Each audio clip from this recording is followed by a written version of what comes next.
Lazare sort. La parole de Christ est puissante. Elle ramène le pécheur à la vie. Elle m'a sauvé lorsque je pourrissais spirituellement dans ce monde. Elle a aussi ressuscité Lazare alors qu'il était en pleine décomposition dans sa tombe. Marie et Marthe, les sœurs de Lazare, pleuraient, leurs amies aussi. La tristesse se lisait sur tous les visages. C'était la désolation.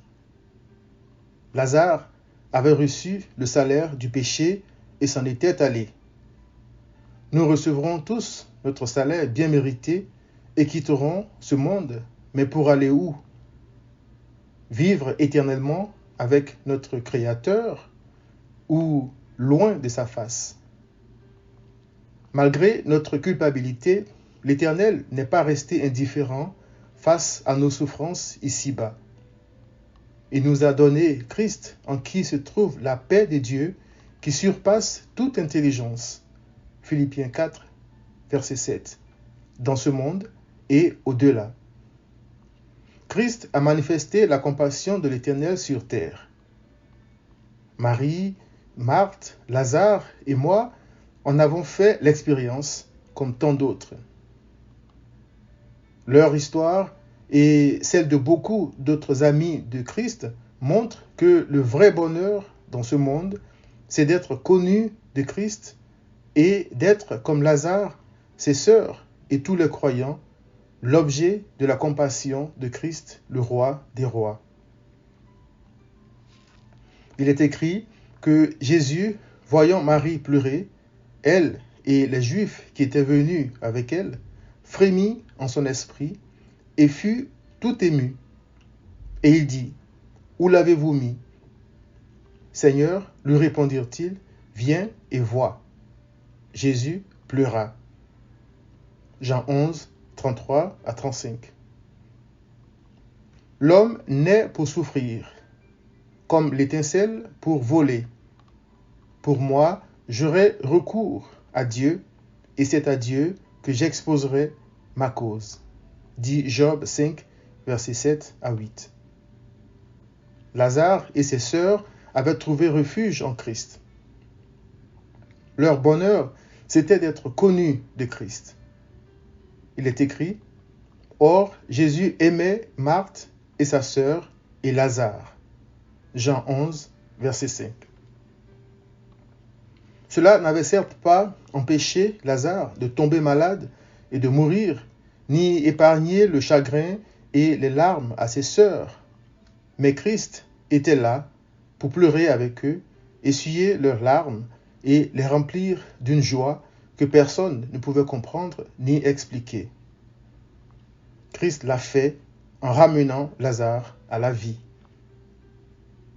Voir ses amis souffrir ainsi à cause de la malédiction du péché était insupportable au Seigneur.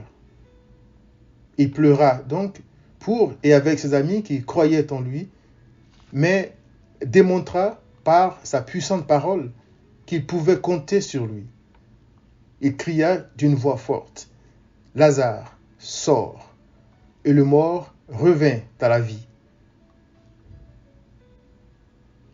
Après cet exemple de compassion, de bonté et de miséricorde, ou plutôt cette démonstration de la divinité de Christ, il est écrit, « Plusieurs des Juifs qui étaient venus vers Marie et qui virent ce que fit Jésus crurent en lui.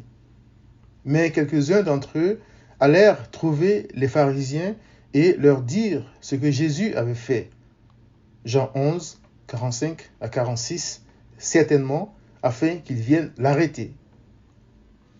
Le cœur de l'homme est vraiment tortueux et méchant. Jérémie 17, verset 9. Mais gloire à l'Éternel pour ceux qui croient. Ils sont délivrés du pouvoir du péché et ressuscités d'entre les morts, comme Lazare et comme ces Juifs qui crurent en Christ, tandis que d'autres s'endurcissaient dans leur haine pour le Fils de Dieu. Malheur à ceux qui s'érigent en ennemis de Christ malgré le bien qu'ils le voient faire. Oh, quelle démonstration de puissance! Lazare sort, et celui qui était mort et sentait déjà sorti vivant de sa tombe.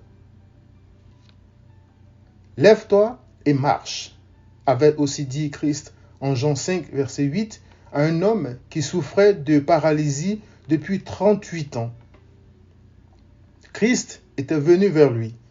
La parole de Dieu était venue à lui pour le délivrer de 38 ans de misère. Non, la main de l'Éternel n'est pas trop courte pour sauver, dit Ésaïe, ni son oreille trop dure pour entendre. Mais ce sont vos crimes qui mettent une séparation entre vous et votre Dieu. Ce sont vos péchés qui vous cachent sa face et l'empêchent de vous écouter. Ésaïe 59, versets 1 à 3. Christ a ramené Lazare à la vie, non pas pour se donner en spectacle, mais pour dire « Venez à moi, vous tous qui êtes fatigués et chargés, et je vous donnerai du repos. » Matthieu 11, verset 28. Il a remplacé les larmes par la joie, la mort par la vie. Il l'a fait pour que nous croyions en lui et ressuscitions d'entre les morts. Christ a dit à son Père, « Tu n'as agréé ni holocauste, ni sacrifice pour le péché. Alors j'ai dit, voici, je viens. Dans le rouleau du livre, il est question de moi pour faire, ô Dieu, ta volonté. » Hébreux 10, versets 6 à 7. C'est-à-dire sauver des pécheurs de la condamnation à souffrir ici-bas et éternellement à cause du péché. Cher ami, es-tu connu de Christ? Entends-tu sa parole qui t'appelle à sortir de la prison de l'incrédulité?